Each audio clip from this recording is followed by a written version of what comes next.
ഇടുക്കി തൊടുപുഴ മുതലക്കോടത്ത് റോഡരികിലെ കുഴിയിൽ വീണ ബൈക്ക് യാത്രികനായ യുവാവിന് ദാരുണാന്ത്യം. മുതലക്കോടം സ്വദേശിയ ജെയിംസ് ബെന്നിയാണ് മരിച്ചത്. കലുങ്കു നിർമ്മിക്കാൻ റോഡരികിലെടുത്ത കുഴിയിൽ വീണാണ് അപകടം. അപകടക്കുഴിയെക്കുറിച്ച് നിരവധി തവണ പരാതിപ്പെട്ടിട്ടും നടപടി ഉണ്ടായില്ല എന്ന് നാട്ടുകാർ ആരോപിക്കുന്നു.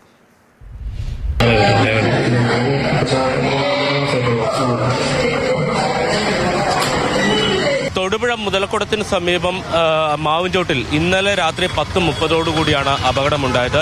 തൊടുപുഴ ഭാഗത്തു നിന്ന് വരികയായിരുന്നു ഇരുചക്ര വാഹനം. നിയന്ത്രണം നഷ്ടപ്പെടുകയും ഈ കലുങ്കിൽ ഇടിച്ചതിന് ശേഷം തെറിച്ച് ഈ കുഴിയിലേക്ക് വീഴുകയുമാണ് ഉണ്ടായത്. ഈ കുഴി ഏതാണ്ട് 3 വർഷത്തിന് മുമ്പ് പൊതുമരാമത്ത് വകുപ്പ് നിർമ്മിച്ചതാണ്. ഇത് ഇവിടെ ഒരു കലുങ്ക് നിർമ്മിക്കുകയായിരുന്നു ലക്ഷ്യം. പക്ഷേ അതിനുശേഷം കലുങ്ക് നിർമ്മാണവും നടന്നില്ല, ഈ കുഴി മൂടുകയും ചെയ്തില്ല. യാതൊരു തുടർ നടപടിയും അല്ലെങ്കിൽ അനുകൂല സമീപനവും പൊതുമരാമത്ത് വകുപ്പിന്റെ ഭാഗത്തുനിന്ന് ഉണ്ടായില്ല എന്നുള്ളതാണ് പ്രദേശത്തുള്ള ആളുകൾ പറയുന്നത്. ഇത് 4ാമത്തെ അപകടമാണ്. ആദ്യത്തെ ആളാണ് മരണപ്പെട്ടിരിക്കുന്നത്.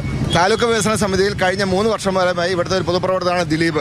അദ്ദേഹം ഈ കാര്യം നിരന്തരം ആവശ്യപ്പെട്ടിട്ടും യാതൊരു വിധ റെസ്പോണ്ട് PWD ഡിപ്പാർട്ട്മെന്റ് ചെയ്തിട്ടില്ല. നാളെ വിദേശത്തേക്ക് പോകാൻ ടിക്കറ്റ് റെഡിയാക്കി വെച്ചിരിക്കുന്ന പയ്യനാണ്. ഇത് 10-15 വർഷമായത് ഇങ്ങനെ കിടക്കാൻ തുടങ്ങിയിട്ട്. കൗൺസിലിന്റെ നേതൃത്വത്തിൽ സ്വന്തം നിലയിൽ ഞങ്ങൾ അടയ്ക്കാൻ ശ്രമിച്ചു. അടയ്ക്കാൻ വേണ്ടി വന്നപ്പം അവരും നിർദ്ദേശിക്കുന്ന പോലെ ചെയ്യണമെന്ന് പറഞ്ഞു. അപ്പോൾ അത് ഭീമമായിട്ട് തുക വന്ന കാരണം ഞങ്ങൾ അതിൽ നിന്ന് സ്വയം പിന്മാറുക ചെയ്തു. 27 വയസ്സുള്ള മുതലക്കോട് സ്വദേശിയായിട്ടുള്ള ജെയ്സ് ബെന്നിയാണ് ദാരുണമായി മരിച്ചത്. അദ്ദേഹത്തിന്റെ വാഹനത്തിന് നിയന്ത്രണം ഏതായാലും നഷ്ടപ്പെട്ടിട്ടുണ്ട്. ചെറിയൊരു വളവായതുകൊണ്ട് തന്നെയായിരിക്കാം, ഒരുപക്ഷെ വെളിച്ചക്കുറവോ മറ്റോ ആയതുകൊണ്ടായിരിക്കാം നിയന്ത്രണം നഷ്ടപ്പെട്ടിട്ടുണ്ട്. നിയന്ത്രണം നഷ്ടപ്പെട്ടാണ് ഈ കുഴിയിലേക്ക് വന്നിരിക്കുന്നത്. മഴക്കാലത്തായി കഴിഞ്ഞാണെങ്കിൽ ഈ കലുങ്ക് മൊത്തം വെള്ളം കെട്ടി നിന്ന് മൂടിക്കിടക്കുന്ന ഒരു സ്ഥിതിയായിരിക്കും. ഇതിലും വലിയ അപകട സാധ്യതയാണ് മഴക്കാലത്തുള്ളത്. ഇവിടെ നിന്ന് വെള്ളം പുറത്തേക്ക് ഒഴുകി പോകുന്നതിനുള്ള ചാലുകളൊക്കെ പൂർണ്ണമായും അടഞ്ഞു പോയിരിക്കുകയാണ്. ആ കാര്യത്തിൽ നഗരസഭയ്ക്കും വീഴ്ചയുണ്ട് എന്നുള്ളതാണ് പ്രദേശത്തുള്ള ആളുകൾ ചൂണ്ടിക്കാട്ടുന്നത്. ഞാൻ നവംബർ മാസം 12-ാം തീയതി രാത്രി 8 മണിയാകുമ്പോൾ വീണ അതിൻ്റെ അകത്ത്. ഞാൻ അവിടെ നിന്ന് വന്ന് വണ്ടി അവിടെ നിന്ന് കയറി വന്നപ്പോൾ ഞാൻ സൈഡ് ഒതുക്കുക താഴത്തേക്ക് പോയി. ഹോസ്പിറ്റൽ 2 ഹോസ്പിറ്റലായിട്ട് 1.5 ലക്ഷം രൂപയായി എനിക്ക്. എനിക്ക് താടയിൽ വിട്ടുപോയി. ഈ താടയിൽ ഇവിടെ PWD ഉദ്യോഗസ്ഥന്മാർ തൊടുപുഴ പട്ടണം എന്തെന്ന് കണ്ടിട്ടില്ല എന്നുള്ളതാണ് എൻ്റെ ഒരു അറിവ്.